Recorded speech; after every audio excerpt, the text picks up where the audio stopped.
Good day, sir. First, I am Clinton Alvarico, the first reporter of Group 1. Talk about general roles of traffic law enforcement. So first, objectives. The first objectives, enhancing road safety, to reduce number of accidents, injuries, and fatalities on the roads by ensuring compliance with traffic laws. Second objectives, regulating traffic flow to facilitate the smooth and orderly movement of vehicles and pedestrians, thereby minimizing congestions and delay. Third objectives, deterrence of violation, to discourage reckless or illegal behavior. Example, speeding, driving under the influence of alcohol. So through penalties and enforcement action. Fourth objectives, promoting complaints, to encourage drivers and pedestrians to adhere to traffic rules and regulation, fostering a culture of safety and responsibility. And the fifth objectives, protecting vulnerable road users, to ensure the safety of pedestrians, cyclists, and other vulnerable groups through targeted enforcement of laws protecting them. So proceed to introduction. Pedestrian control. Pedestrian control, managing and ensuring the safety of pedestrians in area like crosswalks, sidewalks, and traffic intersections. Example, police officers stationed at a school crosswalk to ensure children's safety cross the street during rush hours. Traffic law enforcement. Traffic law enforcement definition, implementation of traffic rules to ensure public safety and smooth vehicle movement. So example niya, police officer issuing a ticket to a driver for running a red light. Example, nagpadagan siya basi ng traffic light nag red. So that is a sample of traffic law enforcement. Kanang muhatag sila violation sa mga tawo nga angay pod kuan kay mga badlungon. Third, traffic law enforcement, an official responsible for enforcing traffic laws. Example, a traffic police officer stopping vehicle exceeding the speed limit. Fourth, police traffic law enforcement definition, law enforcement action performed specifically by the police to uphold traffic regulation. Example, a police officer conducting sobriety checks at night to catch drunk drivers. Fifth, court traffic law enforcement, a legal proceeding where traffic violations are prosecuted and resolved in court. Example, a driver appearing in court to contest a traffic citation for speeding. Number 6, police court enforcement process, the procedure followed by police to file a violation case leading to court action. Example, a police officer documents a due offense, file the case, and present evidence in court. So number 7, goals of enforcement activities. Ang objectives aimed at ensuring road safety, reducing accidents, and promoting law adherence. So example, reducing fatal accidents by 20% through strict seatbelt law enforcement. Pagtupad og rules. So number 8, activities of traffic law enforcement. Definitions, action undertaken to implement traffic rules. So example, regular monitoring of intersections to catch drivers violating stop signs. Pares para ng one way mo sulod sila. Number 9, major elements of traffic enforcement system. The key components involved in enforcing traffic laws. Example, legislation, setting speed limit, enforcement, ticketing violators, education, public campaign on road safety, engineering, installing traffic signal. Number 10, types of patrol. Definition: methods used to monitor and enforce traffic laws. Example, foot patrol officer monitoring pedestrian zone. Foot patrol. Mobile patrol vehicle, police vehicle monitoring highways. Aerial patrol using drones to detect traffic congestions. Number 11, traffic observation, watching and analyzing traffic flow to identify violation and issues. Example, using CCTV cameras at intersection to monitor drivers running the red lights. Katong di na dili na makita sa traffic enforcer, makita na nila sa CCTV if na mo violate, then makita tong mga plaka nila, the color of motor, para determine og kinsa tong violate og matagaan siya violation. So number 12, things to consider in pursuit as traffic enforcement. Definition: factors to assess when pursuing a fleeing vehicle for traffic violation. Example, safety of public, avoiding pursuing in crowd areas. Road conditions, assess slippery or congested roads. Severity of violations, high speed pursuit only for serious offense like hit and run. So that's all for the introduction. We're going to my report, traffic law enforcement, that the action taken by the police to compel obedience to traffic laws and ordinance regulating the use and movement of motor vehicle for the purpose of creating deterrent to unlawful behavior of potential violators. So muna sila gama para gama sa mga pulisya para ang mga tao musunod gyud dapat sa rules sa dalan para malikayan nato ang mga aksidente nga mahitabo. Then mo po ni sila gigama po ni siya para ang traffic flow nato hapsay, minimizing the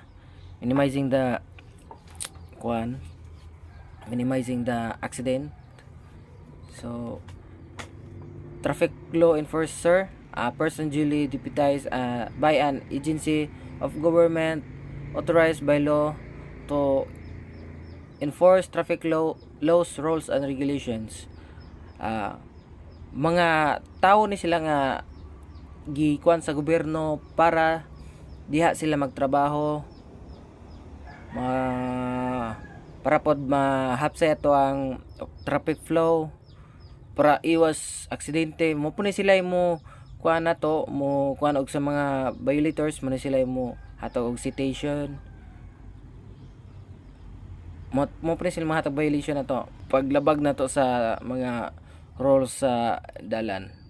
Police traffic law enforcement performed by the police and other agency with police power including deterrent to law violations created by the presence of uniformed police officer and their special equipment and special assistant to court and prosecutor and incidental service highway users. Muna sila'y mga pulisya, mga kuan sa mga dalan, mga lahing ahensya sa gobyerno, kay og kinsa tong mulabag sa kuan sa rules. Na example, mga sitom nasa mga cities, mga mohatag og citation, then ang tawo mo against mo, dili mo tupad, dili mo follow sa rules and regulation, mangisog pa. So ang mga lahing ahensya sa gobyerno mutawag tong sitom o pulis para makuan ang violators. So silbi magtinabangay ra ni sila para sa ato ang kalinaw, iwas aksidente sa dalan. That's all my report. So thank you, sir. Court traffic law enforcement, the performed by the court through adjudication and penalization. Ang court traffic law enforcement ay gihimo sa korte pinaagi sa adjudication o penalization sa mga kaso. Gituyo ni nila og gama para mahatagan og legal nga pagkontrol og pag-audit sa pamatasan sa mga driver sa mga kalsada para sa safety sa atong highway. So, mao ta diri sa police court enforcement process. Ang police court enforcement process na siya 5 ka essential steps. So, ang una ni is ang detection. Wally police activities and entails looking for defects in the behavior, motorist, pedestrian, vehicle, equipment, and roadway condition.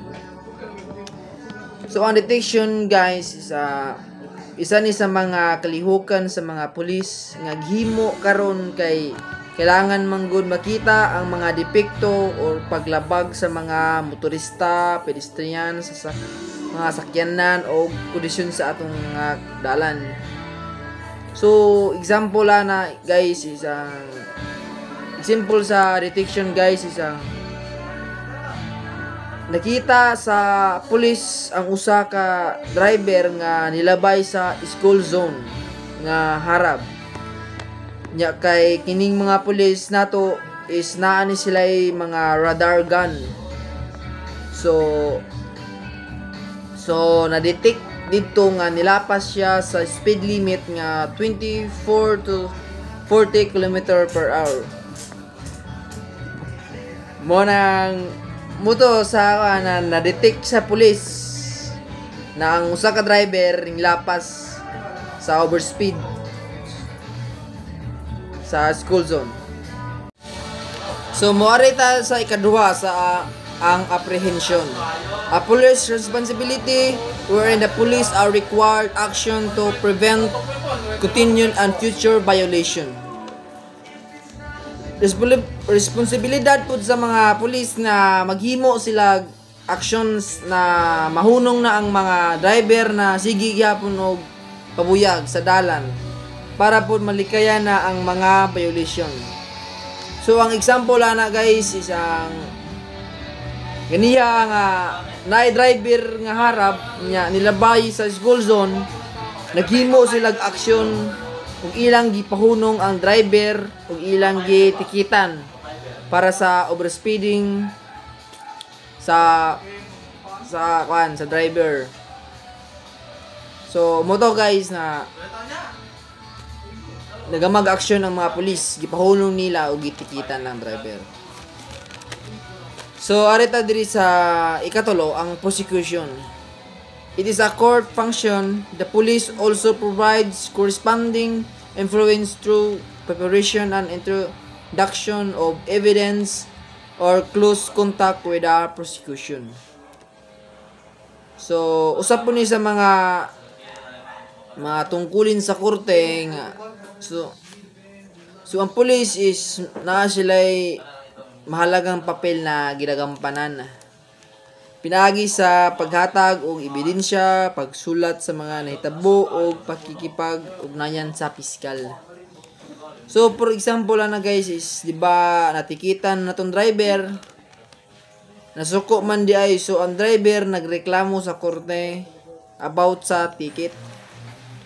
So ang pulis ilang gipa sa ang mga ebidensya or mga evidence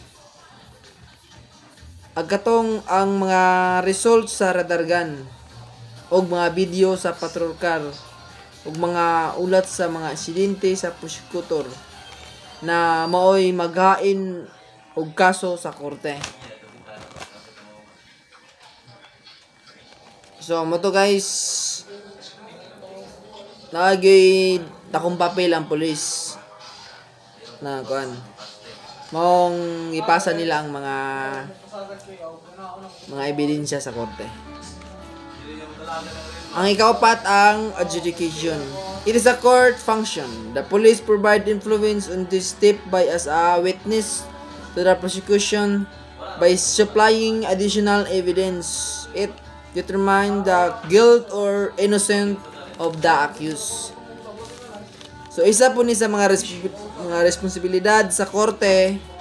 So ang police is naa po ni sila right to witness pinagi sa ebidensya para mabalaan kung guilty or not guilty ba ang akusado. So, 'di ba, nireklamo man ang driver na nag-abot sila sa korte. So, ang pulis iya dun gi-witness ug klaro ang radar gun ug ang result sa mga video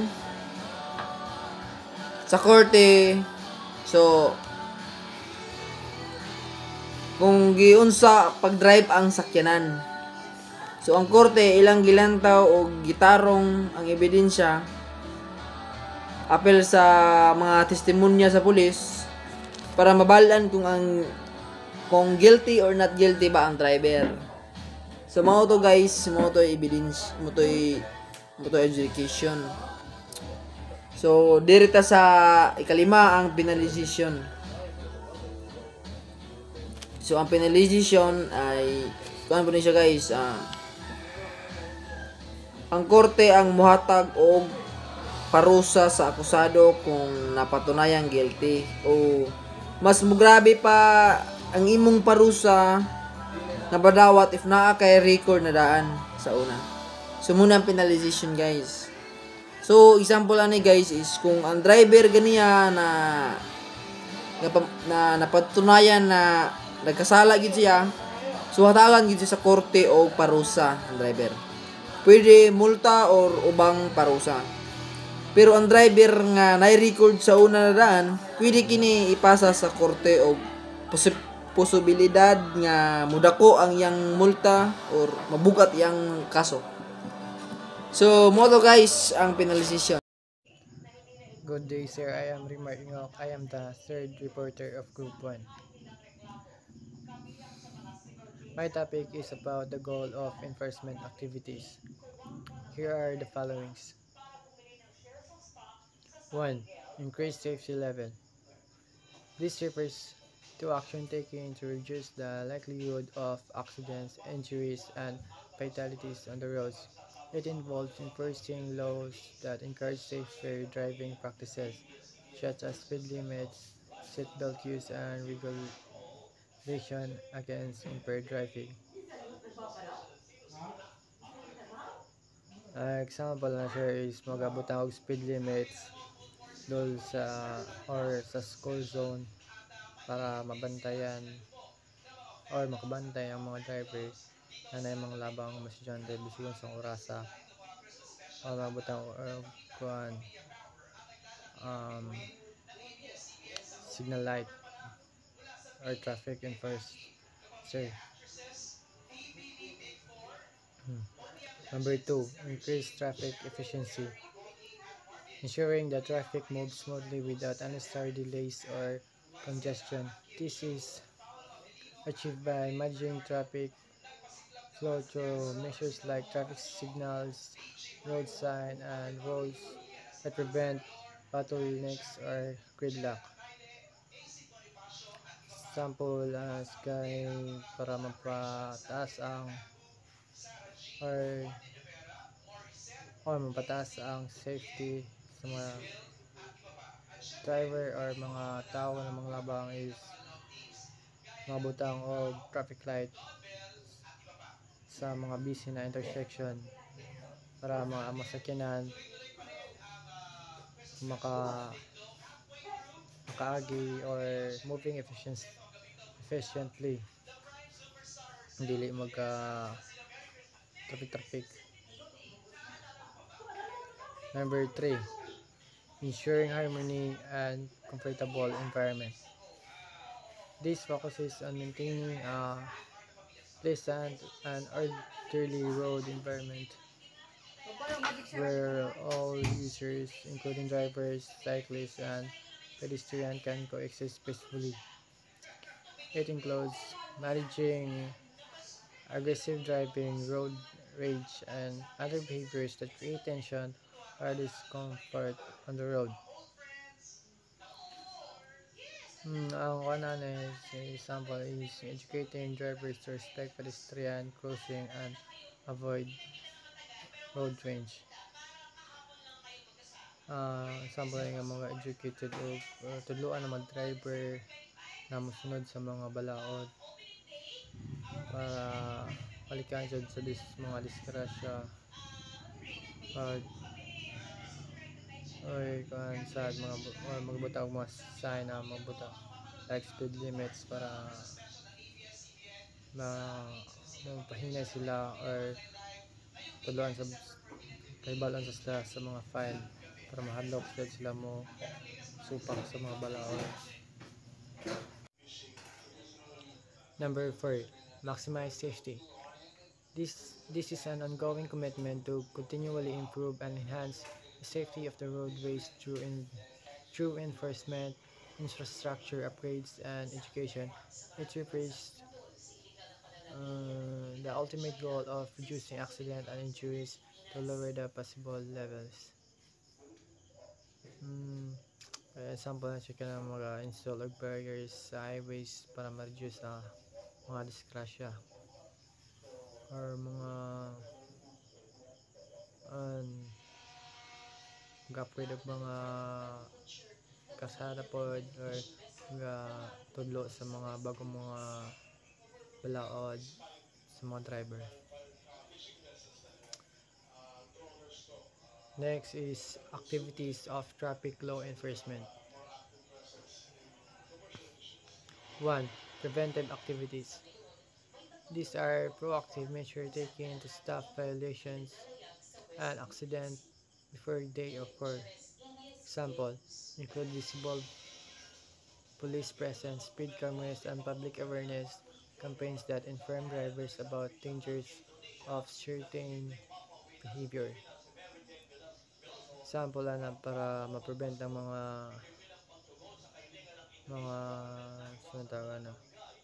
disgrasya or mga krimen is mga police patrol on the highway to remind drivers to follow the speed limits or mga sitakon kung unsay mga diliangan. Number 2, persuasive activities. Action that encourage road users to follow traffic laws voluntarily, often through education, positive enforcement, and public service announcement. It aims to influence behavior in a non-punitive manner.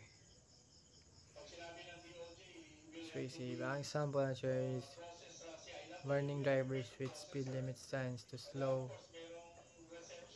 signs that shows their current speed to encourage to slowing down. Magkakaroon og mga dapat ang butag mga signboards sir na kung loses glan pwede but nga og mga speed limit like 40 para mahinay sila o makabalo na yung mga estudyante dagang mga labang. 3. Punitive activities. This involves penalizing road users who break the law, such as issuing tickets, fines, or more severe penalties like license suspension or imprisonment for serious offenses. The goal is to hold violators accountable and discourage future violations. Kanang mga naka mga dakpa na mga yung kon sa mga balaod wala yung supak is kuan isyuhan og ticket para tagam like kanang mo kuan kanang mo padalagan bisin og red light or tulin kaayo tikitan para matagam jud. Next is major elements of traffic enforcement system.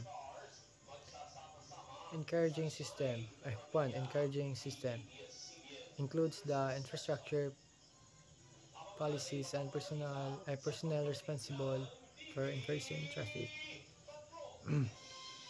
laws. The set of policies, procedure, technologies, and personnel dedicated to enforcing traffic laws. It includes the police force, traffic cameras, speed detection equipment, and legal framework that support traffic law enforcement. Kanang example na sa mga tawag mga speed cameras, traffic, or mga bantay mga police and roadblock check, mga checkpoint or mag-atang kung kinsay mga violate para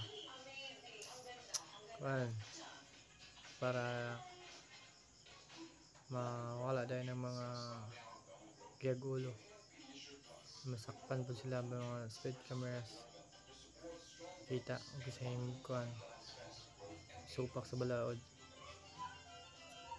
Number 2, road user system focuses on educating and managing the behavior of driver, pedestrian, and other road users.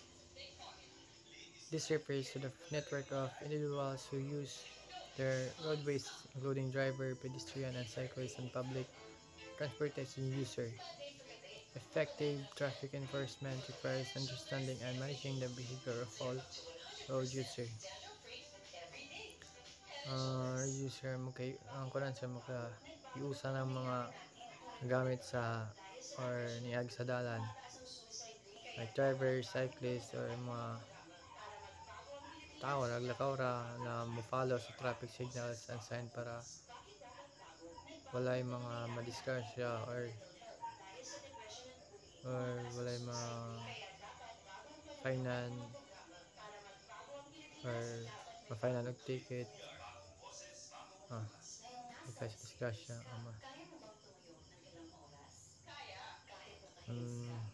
next is objectives. 1.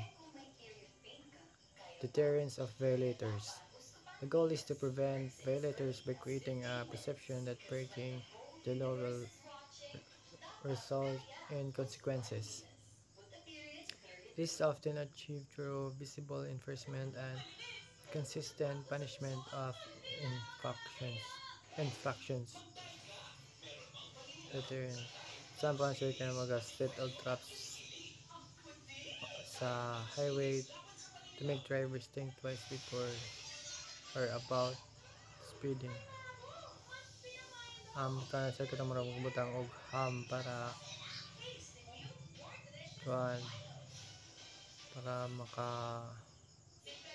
mapahingi sila or mabutang og sign na delikadong dalanan na magpatuloy dagang nastasya.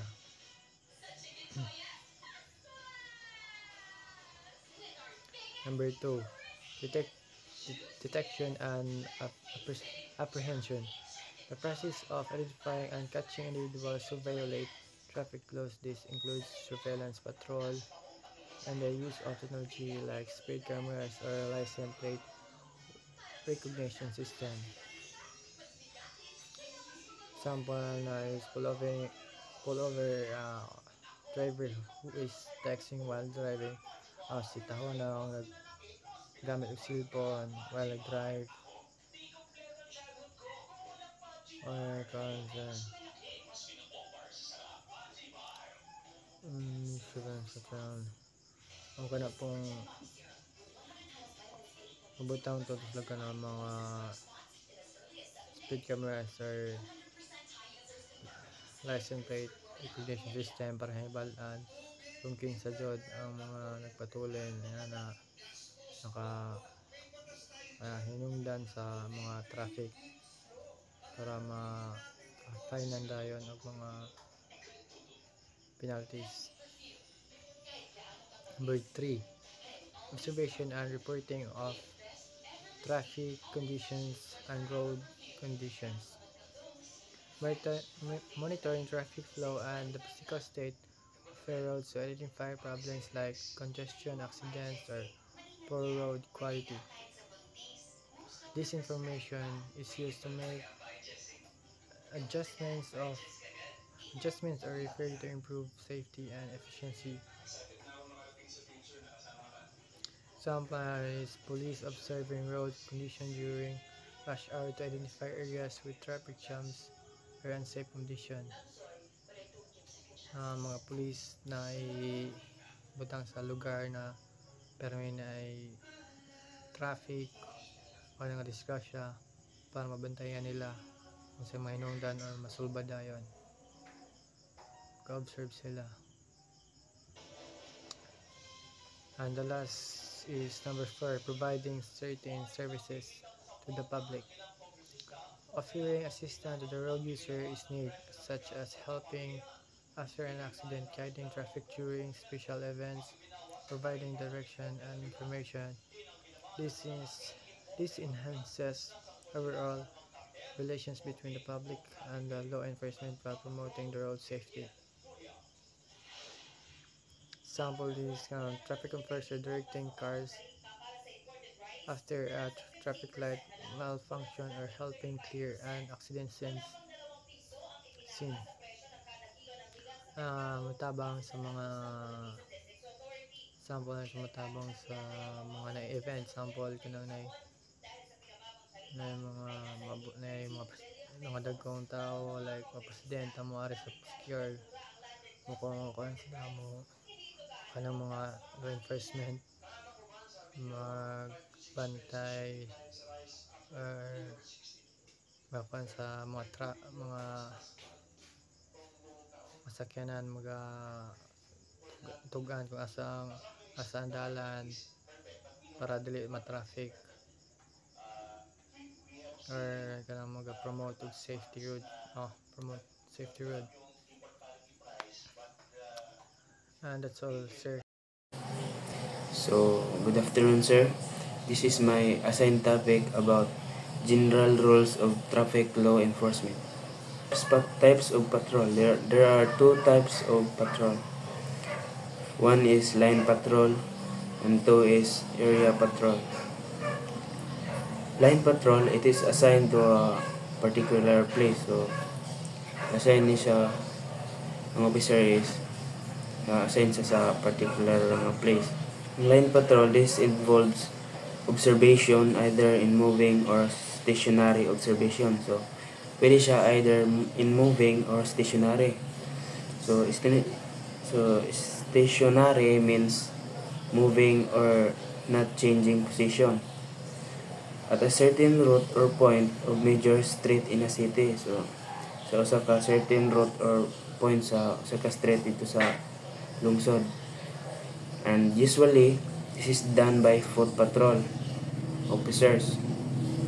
So, number 2 is area patrol. Type of patrol assigned to an area of vicinity. So, assign siya sa usa ka area ng usa ka building na diha ra ka magabantay or magalibot-libot sa area nga na-assign nimo. So, let's go to traffic observation. So, there are 4 types of traffic observation. One is stationary traffic observation. So, stationary, muna siya kanang moving or not changing position. So officer is assigned at specific place. So stationary traffic observation, the officer remains in a fixed location, typically a marked patrol car or a designated observation point to monitor traffic law. So sila tong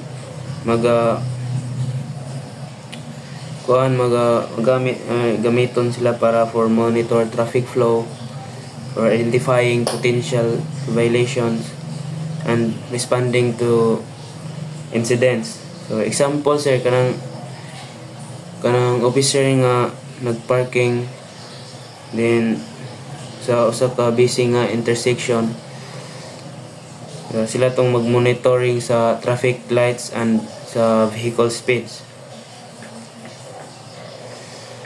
And the number 2 is conspicuous traffic observation. So officer attracts attention. So ang sa number 1 to is stationary, kanang kung siya clearly visible. Yun sa conspicuous traffic observation is kanang highly visible siya. So dali ra siya mapansin sa mga motorista. So ang conspicuous traffic observation is the officer is in a clearly visible location, often in marked patrol car, but actively patrols a designated area. So this is visibility. The officer's presence is highly visible to drivers. So ang purpose is to deterrence, enforcement, and visible presence to discourage traffic violations. So example sir, kanang example is kanang officer nga gaynahinay og drives paingon sa iya ang residential area. So sila tong magatanaw og sa mga gapaharap or mga speeding or sa mga parking violations. So ano siya. So number 3 is visible traffic observation. So the officer is observing traffic from an open and visible location, but not necessarily in marked patrol car. So ang visibility is the officer's presence is noticeable to drivers, although they might not able to easily identify the officer's role. So makitaan sila pero dili dayon sila ma-notice sa mga motorista. So ang purpose is to monitoring traffic flow, identifying violations, and responding to incidents, often in areas considered high risk. So example kanang officer nga pundo or gatindog sa usa ka bridge, katanaw sa highway, then ga-observe sa traffic pattern and identifying potential violations. So last is number 4, concealed traffic observation. Concealed traffic observation, the officer observes traffic from a hidden location. So patago ni siyang bantay sa usa ka lugar. So magalisod ang mga drivers aning makita or ma-detect ang ilaang presensya. So giingon hari nga making it difficult for drivers to detect their presence. So ang visibility is the officer's presence is completely concealed from drivers, so digid sila makita. Ang purpose is to enforcement, deterrence, and gathering evidence of traffic violations. So especially sila area dito sa may kusog magpadagan or speeding or other offenses. So example sir kanang tago sa kanang paluyo sila sa usa ka billboard or hidden behind a billboard. So ga-observe na sila traffic speeds on a highway. So the last is there are things to consider in pursuit as traffic enforcement. One is decision or nature of violation. Two is pursuit technique. So kung pursuit is magalakag ka or magahabol ba or muna imong sundon ba. And the last is 3, safety driving technique. So that's all, sir. Thank you. My name is LVG Sumalino. My report was tackled about stopping and approaching traffic violators. Police procedure for stopping and approaching traffic violators are presented, with emphasis on avoiding danger to the officer, the violators, and the other traffic.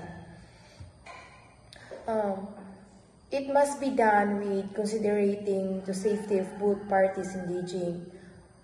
Upon approaching, officer must be from the left side, from the rear, be alert. Kasagarang mag-checkpoint, lagi na sila always sa left side.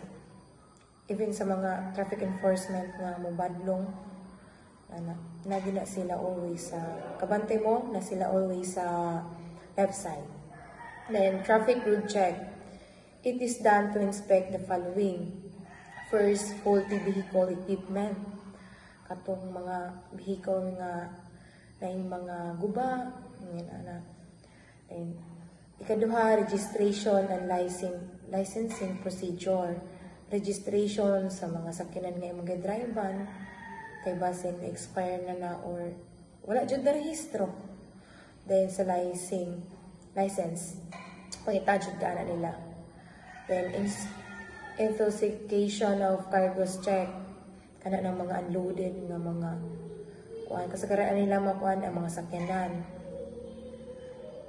Then types of traffic check, faulty vehicle, officer directing road check. Alright, thank you. Good morning, sir. I am Alan John Biagan, and I am going to report about the consideration in road check. First, minimum delay to motorists. So it means that ensuring that motorists experience a little delay as possible. This maintains a smooth flow of traffic and minimize frustration for drivers. Number 2, through checking procedure. So it means that officers should inspect vehicles, documents, and potential violation carefully to ensure that the safety standards and no violation are missed. Number 3, protection and safety of parties involved. So it means that both the officers conducting the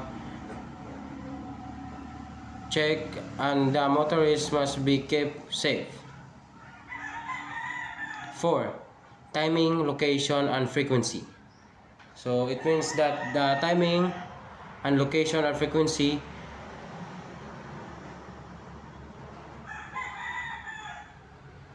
of road check should be planned carefully to the maximum effectiveness without causing inconvenience. Objectives in dealing with violators. First, immediate objective. To act against the person.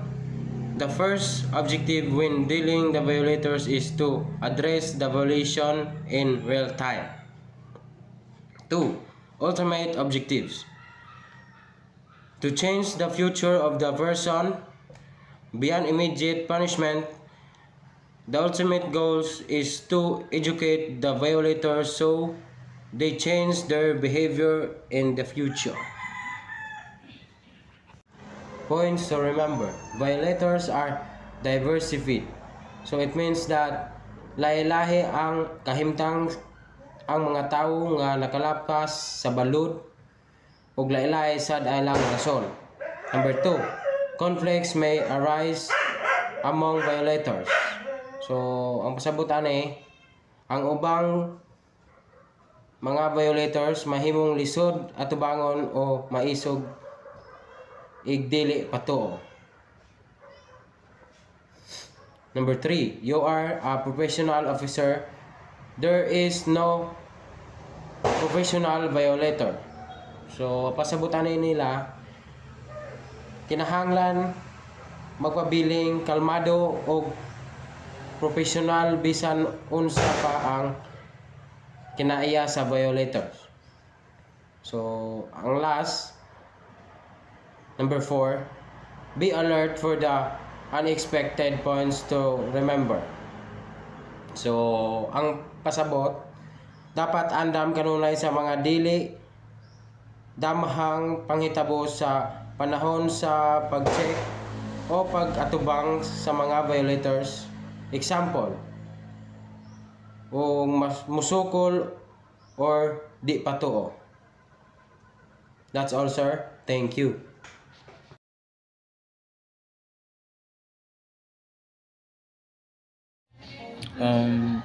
Traffic supervision and directions and control.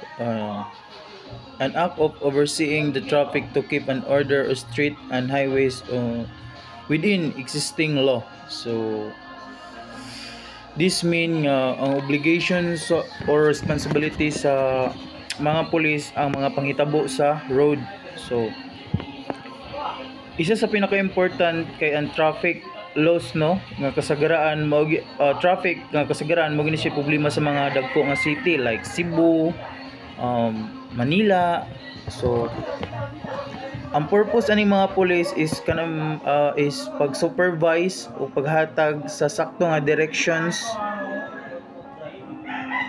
o pag-control sa sakto nga limitation based sa gisunod na mga law. So sa mga lain-lain nga transportations o mga tao sa dalan kay para ma-discipline ang mga tao o ma-maintain ang safety. So police works. So number 1 is accident investigation. So isa sa pinaka-important nga trabaho sa police kay ang accident investigation. So kung nag-exist ang kadalanan og mga tao sa dalan og mga sakyanan, so syempre gi-exist pud ng accident. So kanina panghitabo is dili gyud nato ma-prevent kay kuan man siya tragedy, no? So samot nag way saktong guidance o pagbantay sa traffic nga possible nga mahitabo sa dalan. So meaning ang mga pulis kinahanglan tagaan og attention ni mga inani nga mga accident kaya para naa sila sakto nga knowledge para sa mga possible investigations, equip sila sa mga skills nga matagaan og saktong investigations ang mga accident. So example ani is kanabitawong kuan naibangga motor ug sakyanan, tapos so ang possible nga buhaton sa pulis is aron maka-investigate is number 1 is pag-assist sa lugar, no? Pagkuha og mga testimony sa mga nakakita, sa mga lain-lain nga tawo nga nakita, tapos pag-document sa mga physical evidence o pag-identity sa mga responsible driver. Then katapusan ang goal nga buhaton ng investigation para ma-identity kung unsay reason sa accident, kung unsa ang mga possible nga mga labag sa traffic laws. So number 2 is least serious offense. So meaning ani kaning least serious offense is kanang bitawng mga minor lang nga panghitabo sa kadalanan. Example ani is kanang jaywalking, nga namutabo ka nga walay pedestrian, kanang wapay kuan, kanang mutabo ka largo nga wapay green light dili pa go. So kanang ikaduha is kining dili mag-helmet. So usa ni sa least serious offense kaning dili mag-helmet, pero kung ato kung una-unaon para tuar mangyapon ng safety, no, para raman sad nas tuwa para sa kayuhan nato. So number 3 is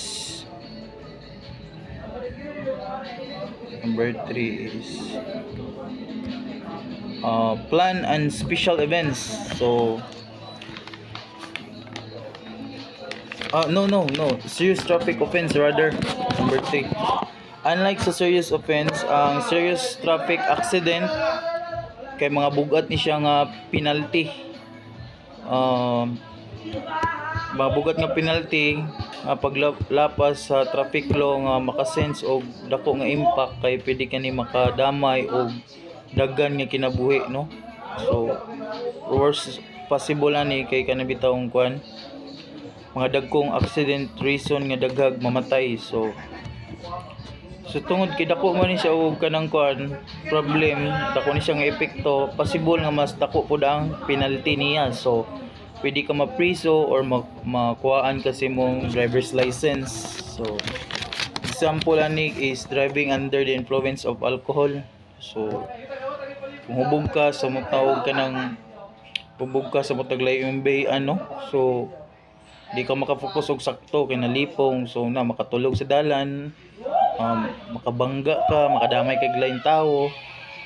So sabot nakainom kusog magpadagan. So muna siya yung mga example sa less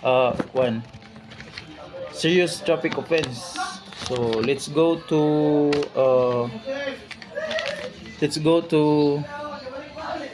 officers are required to be skilled in the following instances. So number 1, accident scene. So kinahanglan ang pulis no nga kuan so number 1 ang kinahanglan ng mga pulis kay buwa mo secured sa lugar nga nadisgresyan sa mga responder. So ang trabaho sa first responder kordon ang palibot nya mag-investigate kung sa reason sa accident. Example is kanang kuan human sa bangga, ang pulis mohatag og first aid anya magkuha ang mga testimony gikan sa witness. So number 2 is emergencies. So ang mga pulis nga naay accident kinahanglan nga mo responde dayon na siya, no, para malikayan ang mga dugang nga mga accident. So example is kanang bitawong pag-respond sa mga accident nga pasahero sa bus. For example, in disgrasya bus na pagtawag responde tapos pagbalin sa pagresponde sa mga accident nga pasahero sa bus o pagtawag pa og lain nga government agent emergency responded para sa nang ambulansya. So let's go to number 3, plan and special events. So plan and special events. So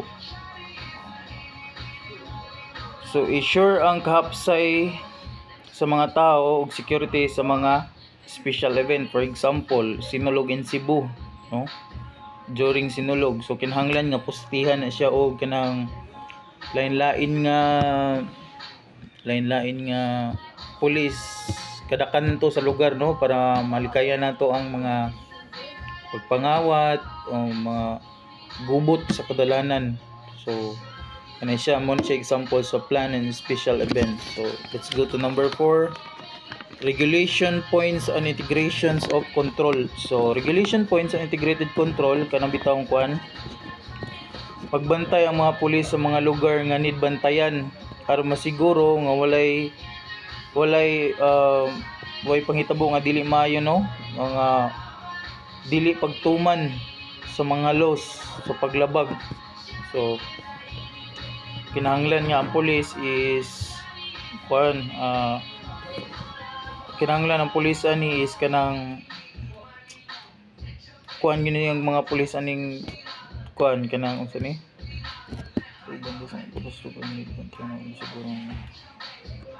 so kanang example na magilid sa dalan na patrula na nila aron nga kanang mabantay nila kinsa wala mag-helmet sa motog magabi kay kasagaran inana kay sa tong mga mag-drive nga mga kuan, mga kusog padagan na. So number 5 is directing pedestrian movement. So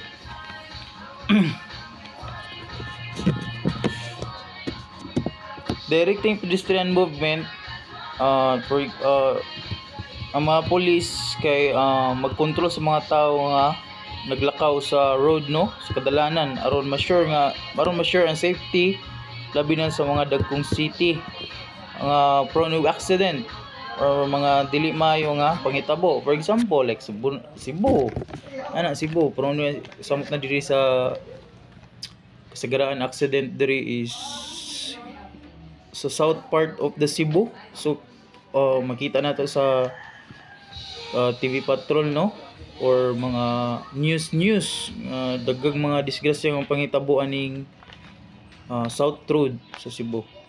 So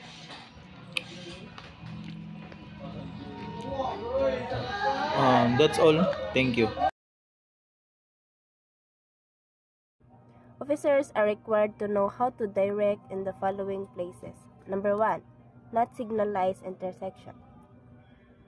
Direct traffic flow to prevent accident and ensure smooth movement. Action, example, use hand signals and whistle to communicate with drivers and pedestrians. Example, na ay mga traffic enforcer na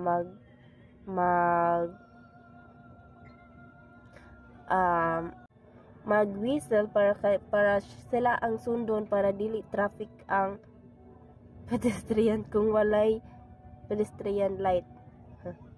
O para makapasabot ang mga drivers o mga moagi. Number 2, signalized intersections. Monitor and manage traffic signals and pedestrians crossing. Example, ensure compliance with traffic signals, assist pedestrians, and coordinate vehicle movement during signal changes. Mani ka nang kung mag-go, i-assist nilang mga drivers para kung pwede na po nila mo pwede ipa-go ang mga drivers. Kung then katong mga moagi ipahunong sa nila para dili mga mabanggaan. Example, inana. Then number 3, move between intersection. Maintain order on roads where traffic is regulated, often during special events or emergencies. Direct traffic provide clear instruction to the drivers and ensure public safety. Example, kanang parade. Dapat dito sa pikas na side ang mag-parade din katong mga traffic enforcer or mga unsa pa na dira magakuan dito sa kilid ipang assist tong mga drivers na dito agi sa pikas lane kay naay nag-parade sa pikas lane para po dili traffic og asa dapit ang moagi asa na side to. Supervised road, a street or highway on which traffic is supervised to some considerable degree, or refers to a designated path or travel plan monitored by overseen by an authority figure, typically for safety, security, or rehabilitative purposes. Kana bitang na yun magbantay sa mga sa highway para dili ma traffic na sila. Example ani kay kanang nitan na ay kanang inmates i-transfer sa court tapos kailangan og kanang monitor para syempre inmate na gani. Ay example ani ambulansya, kailangan kung traffic dapat ikuan sa mga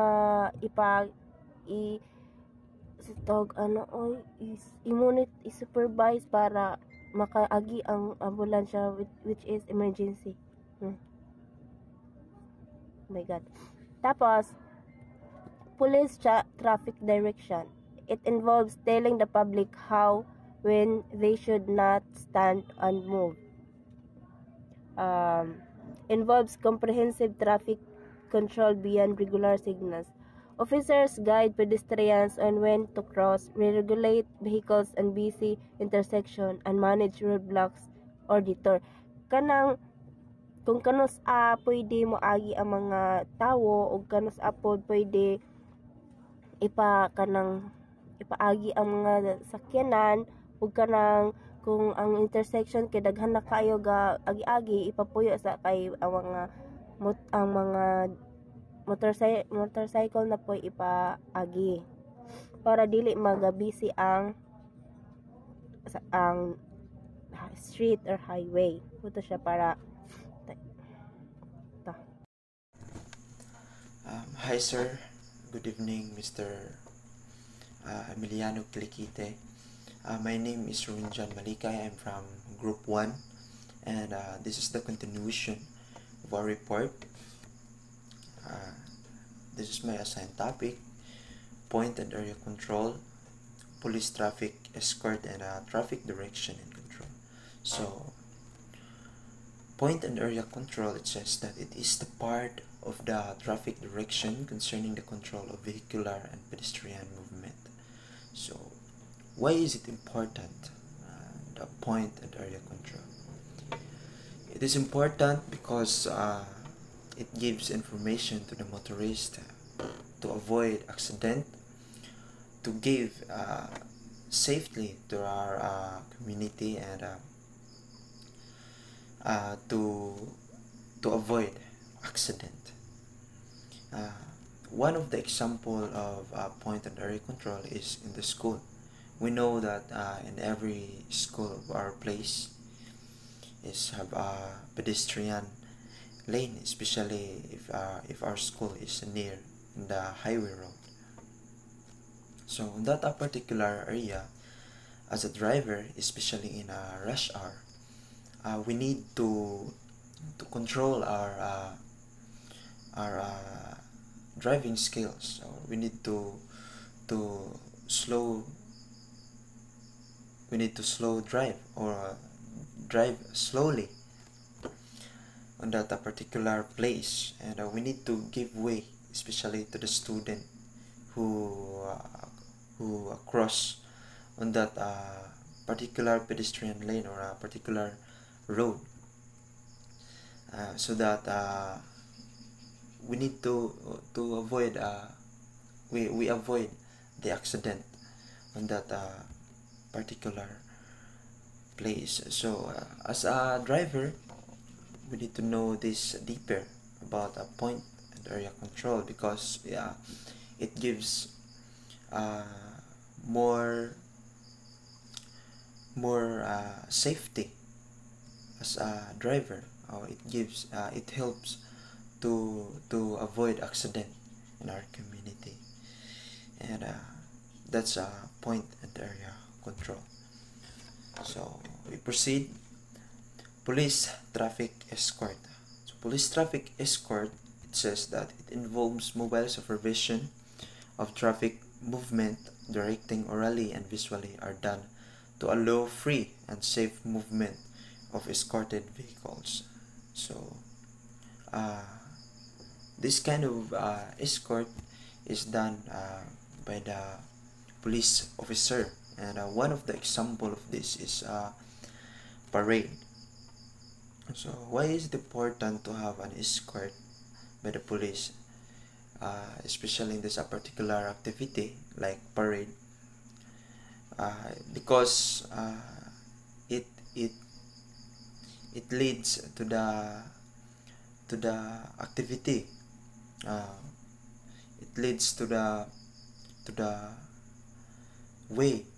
It gives information to the motorist if they have this kind of escort or police traffic escort. So police traffic escort is an important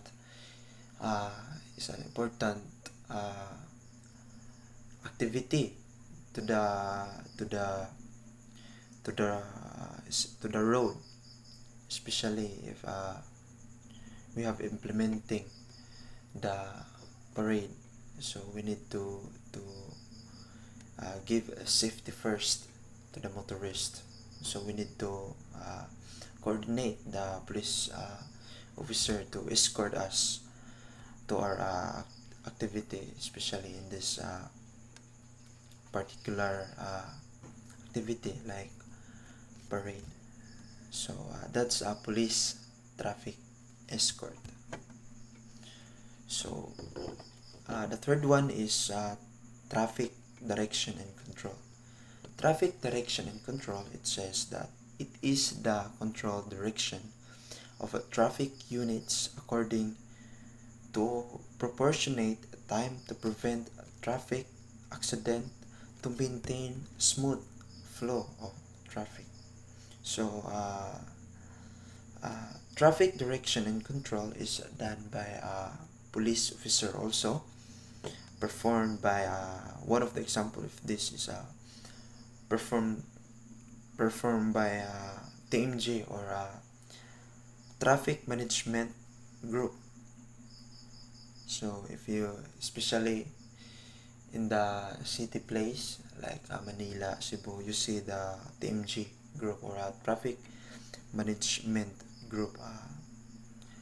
It gives balance to the road. It gives road safety. It leads to the motorist to guide the exact ways that they go or they do in that particular kind of place or road. So this is important to avoid traffic or to prevent the traffic or to prevent the accident and to maintain the smooth flow of traffic. And that's the traffic direction and control. And that's my 3 assigned topic, which is point and area control, police traffic escort, and traffic direction and control. That's all for tonight, and thank you for watching. God bless. Good morning, sir. I am John Rex Dohay Lungsod, BS Criminology 3C. I'm talking about my topic of hand signal. Number 1, use of hand signal. This is the foundation of effective hand signals. Signals communication. Hand signals allow you to convey instructions or warnings without needing to speak. Example sa use of hand signal is kanang mag-drive kag motor, mogamit man ka nag hand signal bisag wala kag istorya, makasabot ra gihapon ng tawo, pero dapat ug mogamit kag signal kanang klaro. Number 2, uniform signals. This uniform signals ensures that drivers understood traffic instructions regardless of location, traffic light. Example is kanang a red light always means stop. A yellow light means prepare to stop. And a green light means go. So kani nga topic sa number 2, uniform signal, is dapat sundon nimo og unsay pasabot aning mga lights sa karsada kay aron iwas disgrasya. Number 3, it must be clear. Your signals need to be easily understood. Example is road sign. Dapat ang imong road sign makita og asa ibutang dapit kay para maklaro sa mga tawo og makalayo sa disgrasya. Number 4 is don't make verbal command. Kung di ayaw paggama og verbal command kung ang imong verbal command dili maklaro kay this is can cause of an accident in a road. Avoid talking over your signals as it can create confusion. To avoid this, you must clear your signal. Number 5, be alert for unexpected always be prepared of your surroundings and be prepared to adjust or signals or action if something unexpected happens, because this is useful to avoid accidents. Uh, Kani nga situation sa hand signals can be a lifesaver in many situations if you use it correctly in the road. It can be feel safe and avoid chaos in the road situation. So dapat gyud sundon nimo ning mga instruction sa hand signal para dili ka madisgrasya. So it can avoid chaos in road. Sa means of directing, nata dire mga signaling, hand signal, gesture using body movements. So kaning sa signaling is using visual signals to convey information or instructions. This can include lights, hand signal. Example is kato na pong sa traffic signals, ang red, yellow, and green lights control the flow of the traffic. Example is katong sa traffic signal is katong red, yellow, and green lights. Mo dito siya mo control sa traffic para dili ka para walay madisgrasyang mahitabo sa karsada. So dapat sundon gid ning mga traffic signals. Hand signal used by drivers to indicate turns, stopping, or hazards. Example is kanang mag-drive gihapon kag motor, so dapat magamit ka og hand signal, pero dapat og asa ka mo signal dira gid ka mo liko kay aron makaiwas og disgrasya. So sa whistling, using a whistle to produce a sound signal. This can be used for a variety of purposes. So kaning sa whistling is kato ni siyang kuan. Kaning example is kanang mga traffic enforcement, magamit man na sila og whistle, muna ilang gamiton para makaproduce og sound dayong gigamit na nila para og unsay mga sayop nga nahitabo sa kalsada, so ilang gamiton para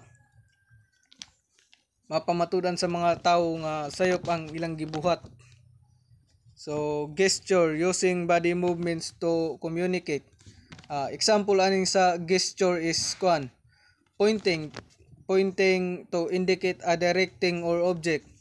So magtudlo ka ng mga tawo nga ug asa na siya buhaton. So sa waving signal, example is waving signal for a vehicle to stop. So magamit nimo ni siyang waving pag magpa stop ka sa vehicle or imo siyang kuanon babayan para moto imong stop. So kaning sa traffic jam, it is caused by such factors as vehicular accident, stalled vehicle, absence of traffic enforcer, and road construction. So to help prevent traffic jam, it's important to be aware of the potential causes to take steps to avoid them. Example sa aning sa traffic jam is para malikayan ang mga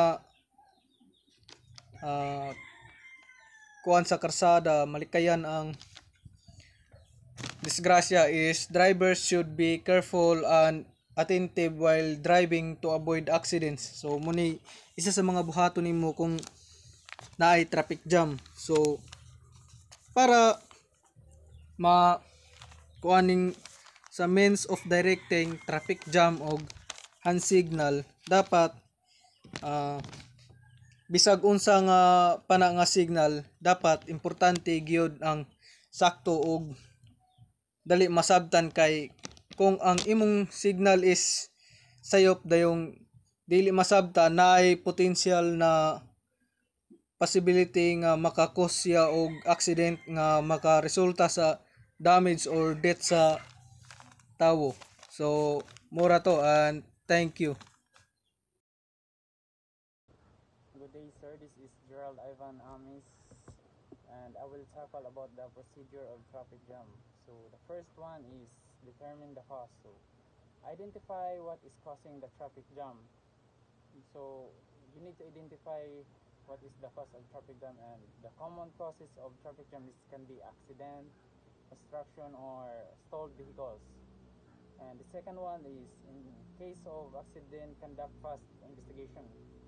So quickly assess the situation and gather necessary information. To understand the impact of the accident on the flow of traffic,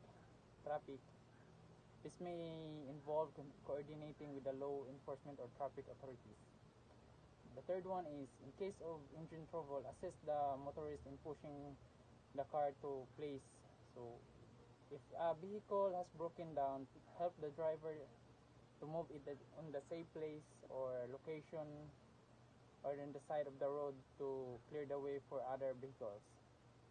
So the fourth one is establish oneself and conduct systematic flow of traffic. So position yourself effectively and facilitate an orderly and efficient movement of vehicles. So this could involve direct traffic manually or using signals. So the fifth one is observe the traffic flow if smooth. If not, repeat procedure number 1. Monitor the flow of traffic to see if it has improved. If congestion persists, so you need to repeat the procedure number 1. So to address any ongoing or new issues. So the sixth one is implement the traffic regulation to prevent traffic jam. So apply measures or regulation that can help prevent future traffic jams. So this can include enforcing speed limits, lane management, or other relevant rules. So by following these steps, so it can help manage and alleviate the traffic congestion effectively. So those are the steps and procedures of managing a traffic jam. So that would be all, sir, and thank you. Responsibilities of traffic enforcer. First, enforce the law without fear or favor and assist public when needed. So, as a law enforcement, magpatupad og balaod nga walay kahadukan og walay gipaboran, and kung naay nagkinahanglan, so ato yun siyang tabangan. Second, in intersection, remember the following: A. Personal safety of enforcer, so safety first. B. Policeman's visibility. C. Visibility of enforcers to traffic. D. Non-obstruction to traffic. E. Ability to effect necessary control. So third, officer shall not leave his post during tour or duty without permission from higher authority. In case personal necessity, he should notify the station. So, dili gyud ka mobiya sa imo ang pwesto, pero kung naa kay importante o need gyud ka mo pahibalo sa station ninyo kung in case og naa kay importante nga lakaw. So fourth, respond immediately to emergency calls and notify the station. So kung na emergency mo tabang yun mo dayon, then mo pahibalo sa station. 5. Be calm and control the temper even under provoking situation. So kinahanglan gyud nga taas og mong pasensya and mag-control mo sa inyo ang temper, kay ang uban biya kay lahi man gyud og batasan and ma-encounter nato, so dapat magpailob ra gyud. So 6, he should be in proper uniform. So proper uniform gyud. And 7, in apprehending issue citation and do it in 1 minute.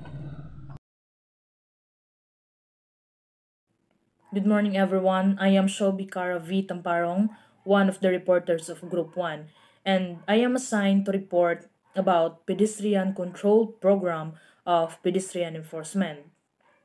Pedestrian Control Program of Pedestrian Enforcement basically depends on the following. The first one is campaign. What is campaign? Campaign is an organized course of action to achieve goal. It is also can raise awareness about the importance and educate the public on how they help prevent accidents and save lives. It can also inform people about legal and safety implications of driving. The second one is guiding on the post. Refers to the strategic placement of signs, signals, or visual cues at pedestrian crossing and intersection to direct and inform both pedestrians and drivers. These guides are designed to enhance safety by clearly indicating where and when it is safe to cross, as well as reminding road users of traffic rules. The third one is warning ticket. A warning ticket is an official notice given by law enforcement to a driver or pedestrian who has violated a traffic law. But instead of imposing a fine or penalty, it serves as a cautionary reminder to adhere to the rules. Drunken drivers. It is a driver who drives under the influence of alcohol with 10% of intoxicating level.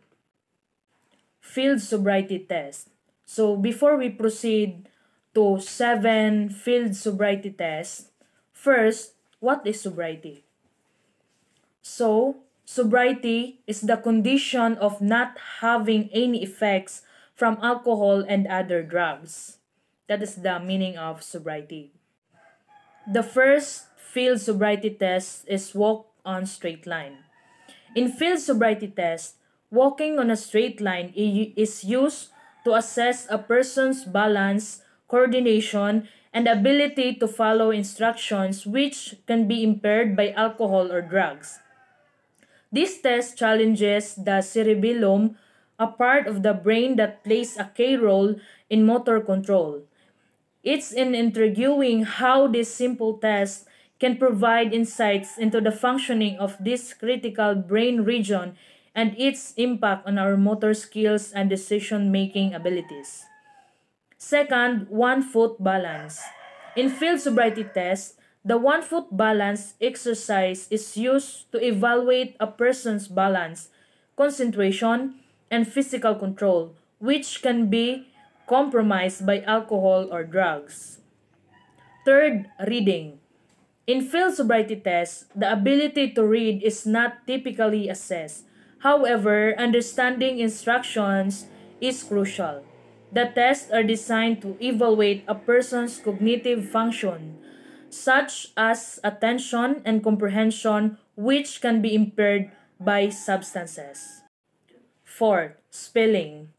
In field sobriety tests, spelling is not usually assessed directly, but tests may involve tasks that require cognitive processing, like recalling and reciting information. These tasks help evaluate cognitive functions such as memory, attention, and language skills, which can be affected by alcohol drugs. Fifth, counting from 1 to 10.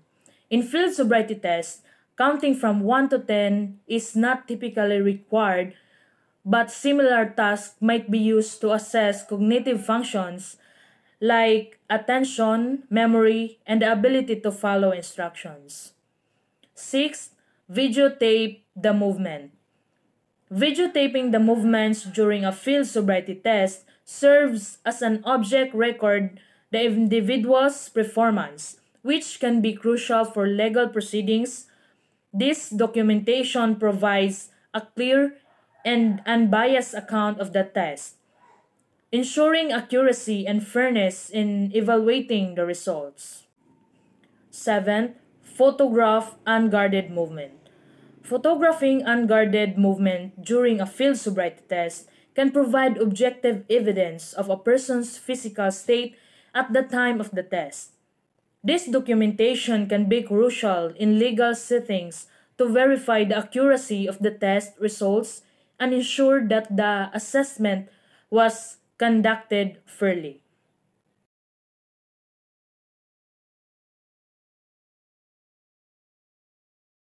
afternoon, everyone. This is my report about chemical test and evidence against drunken driver. So what do you mean by chemical test? Chemical test is typically a fast reaction performed in a test tube that gives a dramatic visual clue, a color change, precipitate, or gas formation as evidence for a chemical reaction. First, blood test. A blood test is one of the most common tests healthcare providers use to monitor your overall health or help diagnose medical condition. You may have a blood test as part of your routine physical examination or because you have a certain symptoms. Example of blood test is complete blood count or CBC. Second, urine test. A urine test or urinalysis is a laboratory examination of urine to assess various health conditions. It can direct substances like glucose, protein, and signs of infection, helping diagnose issues such as diabetes, kidney disease, or urinary tract infection. Example, red blood cells urine test. Precipitation test. The test involves exposing the fabric to a solution that simulate human sweat and then assessing the fabric for any color change or staining. The fabric is typically exposed to both acidic and alkaline sweat solution to mimic the range of pH level found in human sweat. Example, during the breaks between games, she had a drink of water and wiped the perspiration of her face and arms with a towel. Fourth, breath test. Test that is used by the police to measure how much alcohol a person have drunk. Example, alcoholic drink. Fifth, skin test. The most common way to test for allergies is on the skin, usually the forearms or the back. Examples, allergies. Evidence against drunken driver. Driver admission typically refer to the process through which individuals are evaluated and accepted into a program or course that trains them to become licensed driver. This may include assessment of their driving knowledge, skills, and something background check. It can also refer to the requirements needed to gain entry into the driver school or program. Example of driver admission. Traffic incident, traffic violation for running a red light. Driver admission statement. Driver acknowledged that on date at approximately time, I intentionally ran a red light at the intersection of street and I understand this was traffic violation and accept responsibility for my action.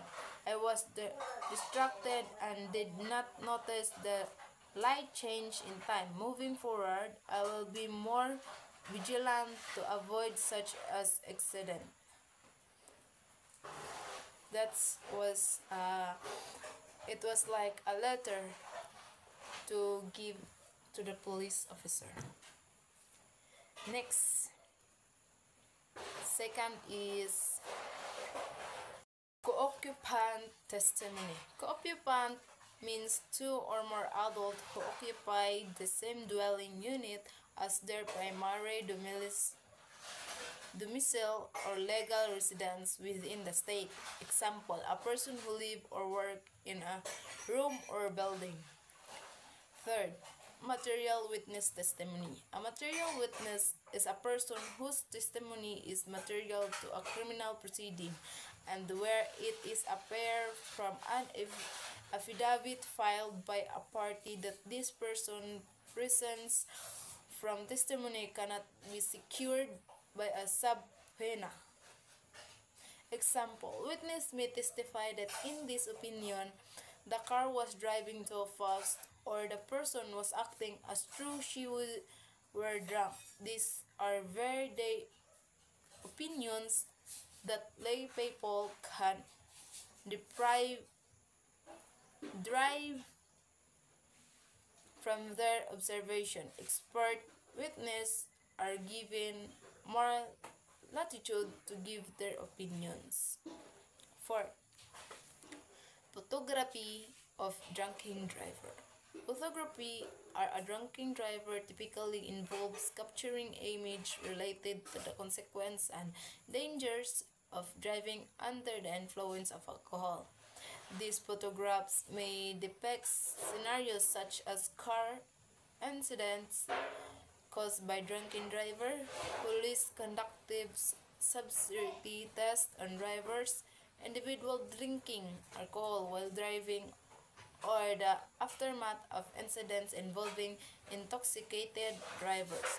The purpose of such photography is often to raise awareness about the risks and potential harm associated with driver while impaired and to encourage responsible behavior on the road.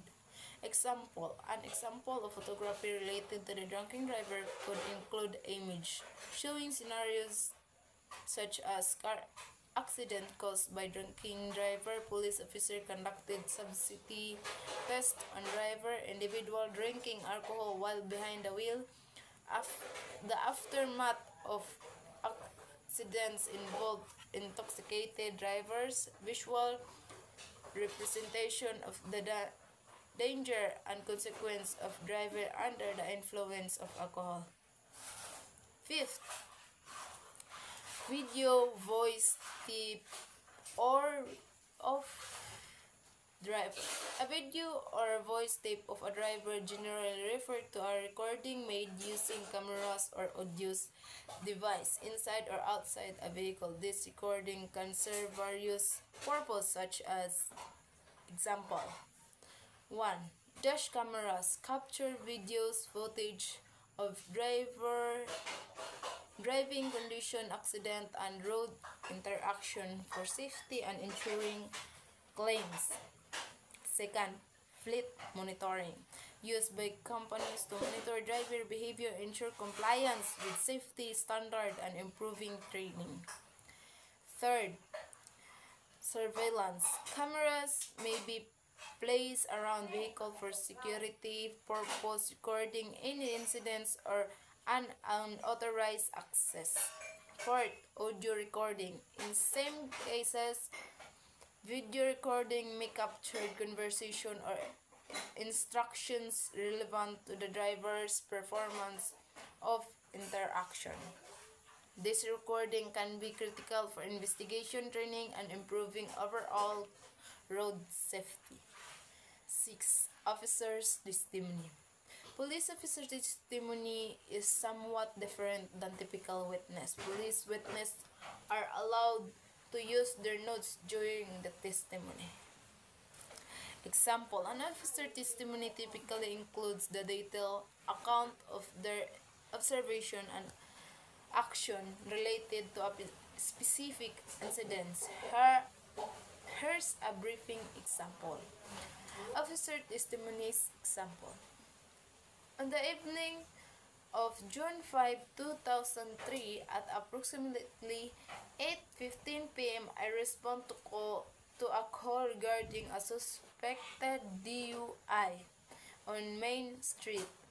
Upon arrival, I observed a vehicle parked erratically, partially in a driveway. I approached the vehicle and noticed the driver, later identified as Chandu, slumped over the steering wheel. I locked on the window, and after several moments, he awake and rolled down the window. I detected a strong odor of alcohol and observed that his eyes were bloodshot.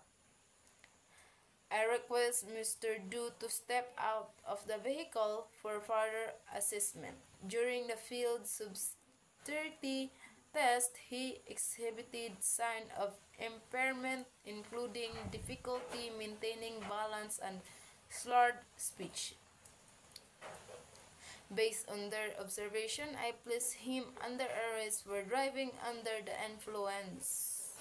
After the situation, he refused to take a breathalyzer test. I documented all findings in my report and secured the vehicle for evidence. This example outlines the officer observation, action, and the rationale behind the direction, which are crucial in legal proceeding. Thank you.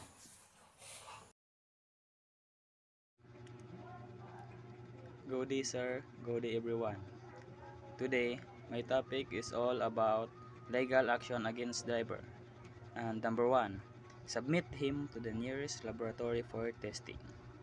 So, pasabot ani, this action typically occurs when the driver is suspected for DUI or driving against the influence of drugs and alcohols. So, example ani, kay kuan, kanang makalabay kag checkpoint niya. Example, ga-drive ka, makalabay kag checkpoint. Tapos makabantay ang police officer or traffic enforcers nga hubog ka. So pwede sila mo request nga i-laboratory testing ka para ma-prove nila nga nakainom bagid ka. So if ma-prove nila nga nakainom ka, pwede ka nilang kasuhag DUI or driving under the influence of drugs or alcohol. So next is number 2, impound the vehicle. So impound the vehicle. Sabot ani, kung nakay mga violations or certain violations, kanang example 1, magyapon mag-drive ka, makalabay kag checkpoint, wala kay imong motor, daghang violation, wala kay rehistro, unsa pa nga violation, pwede na nilang i-impound ang imong motor or lahi nga other sakyanan nga imong gigamit. So number 3 is confiscate the license. Pasabot ani kay mag-confiscate imo license pag mahibal-an nga na kay certain traffic violations. So confiscate the license. Example ani, kanang example ay checkpoint, tapos wala na kay mga certain traffic violations, pwede na nila ma-confiscate na imong lisensya. So next, number 4 is recommending suspension of driving privileges. Pasabot na pod ani, masuspend na pod ang imong lisensya kung makabuhat ka og mga traffic violations. So example ani pod, kung dito na sa court, kung ma-prove nila nga na kayo nabuhat nga mga traffic violations, dayon ang judge dayon mo decide nga i-suspend ang imong lisensya. Din siya makabuot og pila ka bulan nga masuspend imong lisensya. So mo to tanan sa recommend suspension of driving privileges. Karon arita sa number 5, sue him for violation or file against violation. So sabot ani, example, kanang makadasmag ka or nakainom ka nga ga-drive sa motor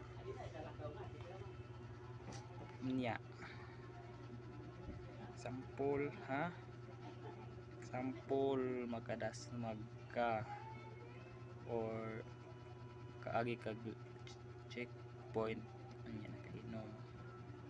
pwede kanila nagkasuhan sa DUI gihapon or driving against the influence of drugs kay kuan man na traffic violation.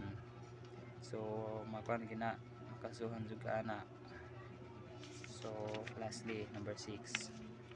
Sa number 6 kay if acquitted, recommend suspension of license. Sabot na po kay ang court na pod ilang reviewhon tong sa imong mga kaso dayon kung sa nang mga traffic violation sa imong mga kuan nabuhat nga dili maayo about sa mga traffic nga or ka-cause of traffic or accident sa uban. Dinhi kung ang court ana ma-approve gud nila masuspend nila ang imong lisensya. So example ani kung makasala ka sa dinhi sa traffic kabahin sa traffic violations, tapos kung adto na sa court unya pag check sa prosecutor or sa judge pwede nila nang i-suspend imong lisensya. Then ang judge gihapon may magabuot og pila ka bulan niya i-suspend ang imong lisensya. That's all for my topics. Thank you.